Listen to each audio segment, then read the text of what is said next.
Responsibilidad ba ng mga anak ang mag-payback sa mga magulang? Oo, responsibilidad ng mga anak ang mag-payback sa magulang.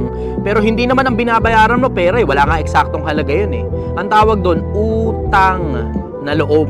May mga bakterya na kapag nag-exist yung bakterya na yun, eh wala nang pakialam yung magulang nila sa kanila. Wala na rin pakialam yung mga anak dun sa mga magulang ng mga bakterya na yun. Pero ang tao, pag pinanganak ka sa mundo, dun pa lang sa panahon na pinagbubuntis ka, it takes 9 months. Na pwede ka namang ipalaglag ng nanay mo eh, pero di niya pinili ipalaglag ka. Tapos dun sa panahon na pinanganak ka sa mundo, hindi mo pa kayang tumayo sa sarili mong mga paa. Kailangan pa kakargahin ka, pakakainin ka, dadamitan ka, bibihisan ka, lilinisan ka. Tapos it will take you somewhere around 16 to 18 years para lang makakilos ka sa sarili mo, na kaya mo na sarili mong buto-buto. Tapos hindi ka tatanaw ng utang na loob sa magulang mo. Tangina. Yun lang pinanganak ka sa mundo, enough na para tanawin mong utang na loob sa magulang mo.